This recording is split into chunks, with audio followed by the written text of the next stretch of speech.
പക്ഷെ ഇവിടെ ശരിക്കും റീപ്ലേസ് ചെയ്യപ്പെടുന്നില്ല എന്ന് പറയാനുള്ള പ്രധാനപ്പെട്ട കാരണം എന്ന് പറയുന്നത് എത്രത്തോളം AI നമുക്ക് മുന്നിൽ വന്നു കഴിഞ്ഞാലും തീരുമാനം എടുക്കുന്നത് നമ്മളാണ്, മനുഷ്യരാണ്.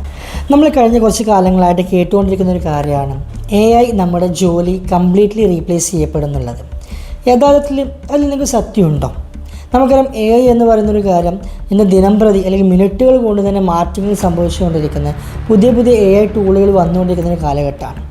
അപ്പോൾ എങ്ങനെയാണ് നമ്മളവിടെ റീപ്ലേസ് ചെയ്യപ്പെടുന്നത് അല്ലെങ്കിൽ റീപ്ലേസ് ചെയ്യപ്പെടുന്നുണ്ടോ അത്തരം കാര്യങ്ങളാണ് ഇന്ന് നമ്മളൊരു വീഡിയോയിലൂടെ സംസാരിക്കുന്നത്. ഇനി വരാൻ പോകുന്ന കുറച്ച് കാലങ്ങൾ കൊണ്ട് തന്നെ നമ്മളിപ്പോൾ ചെയ്തുകൊണ്ടിരിക്കുന്ന ഏകദേശം 39% സ്കില്ലുകളും ഔട്ട്ഡേറ്റഡ് ആയിപ്പോകും അല്ലെങ്കിൽ ഇറലവൻ്റ് ആയി പോകും എന്നുള്ളൊരു കാര്യം നിങ്ങൾക്കറിയാവും.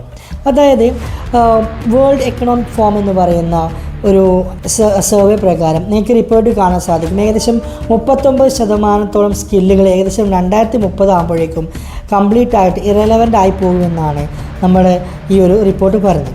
അപ്പോൾ നമുക്ക് മനസ്സിലാക്കാൻ പറ്റുന്നൊരു കാര്യം എന്ന് പറയുന്നത് ഈ AI എന്ന് പറയുന്നൊരു കാര്യം നമ്മളുടെ ജോലി റീപ്ലേസ് ചെയ്യപ്പെടുന്നതല്ല ചെയ്യുന്നത്.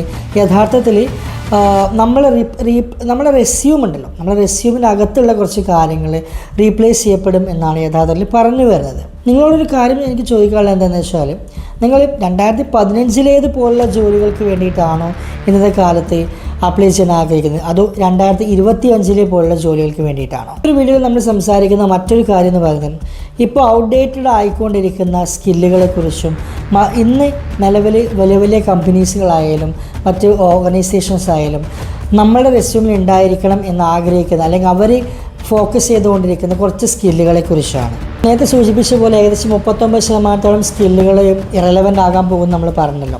അപ്പോൾ യഥാർത്ഥത്തിൽ AI എന്ന് പറയുന്ന കാര്യം എങ്ങനെയാണ് ഇവിടെ ഹുക്ക് ചെയ്യപ്പെടുന്നതെന്ന് നോക്കിക്കഴിഞ്ഞാൽ, നമ്മുടെ റെസ്യൂമിൽ നമ്മൾ നിലവിൽ വെച്ചുകൊണ്ടിരിക്കുന്ന കുറച്ച് സ്കില്ലുകൾ ഉണ്ടാവുമല്ലോ, ആ സ്കില്ലുകൾ റീപ്ലേസ് ചെയ്യപ്പെടും. മാത്രമല്ല നമ്മളിപ്പോൾ ആ സ്കില്ലുകൾ റീപ്ലേസ് ചെയ്തിട്ടില്ല എങ്കിൽ നമ്മൾ യഥാർത്ഥത്തിൽ നമ്മൾ പാസിൽ നിൽക്കുകയും ഒരു ഇത്തരം സ്കില്ലുകൾ പഠിച്ചിറങ്ങുന്ന അല്ലെങ്കിൽ ഇത്തരം സ്കില്ലുകൾ മനസ്സിലാക്കിയെടുക്കുന്ന ആളുകളെല്ലാവരും തന്നെ കുറച്ചുകൂടി മുന്നോട്ട് പോവുകയും ചെയ്യും. അപ്പോൾ നമുക്ക് ഇനി ഞാൻ കാണിക്കാൻ പോകുന്നൊരു സ്കില്ലിൽ ഏകദേശം 26ഓളം സ്കില്ലുകൾ നിങ്ങൾക്ക് ഇവിടെ കാണാൻ സാധിക്കും. ഏകദേശം 26 സ്കില്ലുകൾ ഇവിടെ കാണുന്നുണ്ട്. ഇതിൽ എല്ലാ സ്കില്ലുകളും നമ്മൾ സംസാരിക്കുന്നില്ല. വളരെ റെലവൻ്റ് ആയിട്ടുള്ള ഇന്നത്തെ കാലത്ത് വളരെ ഇമ്പോർട്ടൻ്റ് ആകണമെന്ന് നിലവിൽ ഉള്ള ഒരു 5 സ്കില്ലുകളെ കുറിച്ചാണ് ഇതിൽ നമ്മൾ കൂടുതലായിട്ട് സംസാരിക്കാൻ പോകുന്നത്. അപ്പോൾ അത് കേട്ട് കഴിഞ്ഞാൽ മനസ്സിലാക്കുക എങ്ങനെയാണ് നമ്മുടെ ഈ ഒരു ജോലി AI റീപ്ലേസ് ചെയ്യപ്പെടുന്നുണ്ടോ ഇല്ലയോ അത്തരം കാര്യങ്ങളൊക്കെ തന്നെ. അപ്പോൾ നമുക്ക് കാണാൻ സാധിക്കും ആദ്യത്തെ ഒരു സ്കില്ലെന്ന് പറയുന്നത് സിസ്റ്റം തിങ്കിങ് എന്ന് പറയും. സിസ്റ്റം തിങ്കിങ് എന്ന് പറയുമ്പോൾ നമുക്കിപ്പോൾ ഒരു കാര്യം തന്നു കഴിഞ്ഞാൽ തന്നെ അത് പെട്ടെന്ന് ചെയ്ത് തീർക്കുന്ന ഒരു പ്രവണതയാണ് ഇന്നത്തെ കാലത്ത് എല്ലാവർക്കും ഉള്ളത്. അതുകൊണ്ട് തന്നെ പെട്ടെന്ന് ചെയ്ത് തീർക്കുന്നതുകൊണ്ട് തന്നെ ചിലപ്പോൾ അത് പ്രോപ്പറായിട്ട് ഫിനിഷായെന്ന് വരില്ല, അല്ലെങ്കിൽ വീണ്ടും ഫീഡ്ബാക്കുകൾ വന്നുകൊണ്ടിരുന്നെന്ന് വരും. അങ്ങനെ ഒരുപാട് ഇഷ്യൂസ് ഉണ്ട്. അതേസമയം സിസ്റ്റം തിങ്കിങ് എന്ന് പറയുമ്പോഴും നമ്മൾ ഇങ്ങനെ ചിന്തിച്ചു തുടങ്ങും, എന്താണ് ഞാൻ ചെയ്യാൻ പോകുന്ന ടാസ്ക് എന്നുള്ളത്. അതോടൊപ്പം തന്നെ ഈ ടാസ്കിന് മുമ്പ് എനിക്ക് ഈ ടാസ്ക് കിട്ടുന്നതിന് മുമ്പ് എന്തായിരുന്നു ഈ ഒരു ടാസ്കിൻ്റെ സ്റ്റാറ്റസ് എന്നും, അതുപോലെ തന്നെ ഞാൻ ചെയ്തതിന് ശേഷം ഈ ടാസ്കിൽ എന്ത് മാറ്റമാണ് വരാൻ പോകുന്നത് എന്നുള്ളതും മനസ്സിലാക്കിയെടുക്കുകയും ചെയ്യും. അതിനാണ് സിസ്റ്റം തിങ്കിങ് എന്ന് പറയുന്നത്. അതായത് പ്രോപ്പറായിട്ട് ഒരു വർക്ക് കിട്ടിക്കഴിഞ്ഞാൽ അത് ഫുള്ളായിട്ട് നമ്മളതിനെക്കുറിച്ച് അനലൈസ് ചെയ്ത് എല്ലാ കാര്യങ്ങളും മനസ്സിലാക്കുന്നത് കംപ്ലീറ്റ് ആയിട്ട് ആ ടാസ്ക് തീർത്ത് കൊടുക്കുക എന്നുള്ളതാണ്. നമുക്കൊരു ബെസ്റ്റായിട്ടുള്ളൊരു എക്സാം നമ്മൾ നോക്കിക്കഴിഞ്ഞാൽ നമ്മുടെ വീട്ടിൽ തന്നെ നമ്മുടെ അമ്മമാർ അല്ലെങ്കിൽ നമ്മൾ പാചകം ചെയ്യുന്ന ആൾക്കാരുടെ ഒരു സ്കില്ലാണ്. അപ്പോൾ അതായത് നമ്മുടെ അമ്മയാണല്ലോ നമുക്ക് മെയിനായിട്ട് ഭക്ഷണങ്ങൾ ഇപ്പോൾ വീട്ടിൽ ചെയ്തുകൊണ്ടിരിക്കുന്നത്. അപ്പോൾ ഒരു ദിവസം രാവിലെ എണീറ്റ് കഴിഞ്ഞാൽ അമ്മക്കൊരു കൃത്യമായിട്ടുള്ള പ്ലാൻ ഉണ്ടായിരിക്കും. രാവിലെ എന്ത് ബ്രേക്ക്ഫാസ്റ്റ് ചെയ്യും, ഉച്ചയ്ക്ക് എന്തുണ്ടാക്കും, രാത്രി എന്തുണ്ടാക്കും എന്നുള്ളത് അല്ലേ. അതുപോലെ തന്നെ ചിലപ്പോൾ നമുക്ക് കാണാൻ പറ്റും രാവിലെ ബ്രേക്ക്ഫാസ്റ്റിൻ്റെ ഉണ്ടാക്കുന്നതിനോടൊപ്പം തന്നെ അമ്മ വേണമെങ്കിൽ ഉച്ചയ്ക്കുള്ള ലഞ്ചിൻ്റെ കറികളും കൂടി ഉണ്ടാക്കുന്നുണ്ടാവും. അതോടൊപ്പം തന്നെ ഇനി എന്ത് ചെയ്യണം എന്നുള്ളതിൻ്റെ പച്ചക്കറി വെജിറ്റബിൾ അരിയുന്നുണ്ടാവും, മറ്റു കാര്യങ്ങൾ ചെയ്യുന്നുണ്ടാവും. അതൊക്കെ ഒരു സിസ്റ്റമാറ്റിക്കായിട്ട് ചെയ്യുന്നുണ്ടാവും.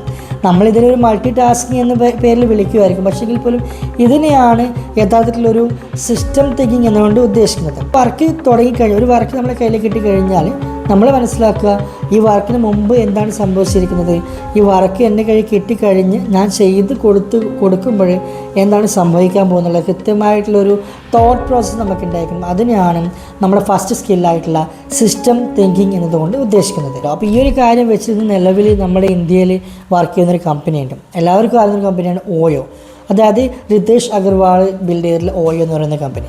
അദ്ദേഹത്തെ സംബന്ധിച്ചിടത്തോളം ഒരു ഹോട്ടലിന് ഒരു ആപ്പ് ഉണ്ടാക്കി കൊടുത്താൽ മാത്രം മതി. മാത്രമല്ല അദ്ദേഹത്തിന് മാത്രമല്ല, അത്യാവശ്യം നല്ല രീതിയിൽ കോഡിങ് അറിയാവുന്ന, നല്ല രീതിയിൽ ഒരു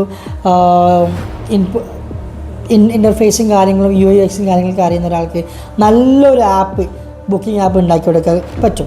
പക്ഷേ ഇവിടെ യഥാർത്ഥത്തിൽ ഇതിൻ്റെ ഓയോയുടെ ഓൺ എന്ത് ചെയ്തെന്ന് വെച്ച് കഴിഞ്ഞാൽ ഒരു ബുക്കിംഗ് നടക്കുന്ന സമയത്ത് എന്തൊക്കെ പ്രോസസ്സാണ് അവിടെ നടക്കാൻ പോകുന്നുള്ളതൊരു അനാലിസ് ചെയ്തു. അതായത് ഒരാളെ സംബന്ധിച്ചിടത്തോളം അവർ ഒരു ഹോട്ടൽ സെർച്ച് ചെയ്യുന്നുണ്ട്, അവരവിടെ സ്റ്റേ ചെയ്യുന്നുണ്ട്, അവരവിടെ ബുക്ക് ചെയ്യുന്നുണ്ട്, അതിന് റിവ്യൂ ചെയ്യുന്നുണ്ട്, അങ്ങനെ ഒരുപാട് കാര്യങ്ങൾ ചെയ്യുന്നുണ്ട്.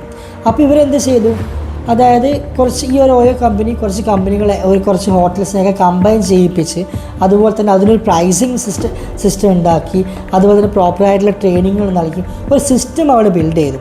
അങ്ങനെ സിസ്റ്റം ബിൽഡ് ചെയ്തതുകൊണ്ട് തന്നെ നമുക്ക് ഒരൊറ്റ ക്ലിക്ക് തന്നെ എല്ലാ കാര്യങ്ങളും, അല്ലെങ്കിൽ നമ്മൾ വിരൽത്തുമ്പോൾ തന്നെ എല്ലാ കാര്യങ്ങളും, എല്ലാ ഹോട്ടൽ ഡീറ്റെയിൽസ് കാണുന്ന രീതിയിലുള്ള സിസ്റ്റം ക്രിയേറ്റ് ചെയ്യപ്പെട്ടു. ഇതിനാണ് സിസ്റ്റം തിങ്കിങ് എന്നത് കൊണ്ടുള്ള ഏറ്റവും ബെസ്റ്റ് ആയിട്ടുള്ളൊരു എക്സാമ്പിൾ എന്ന് പറയുന്നത്.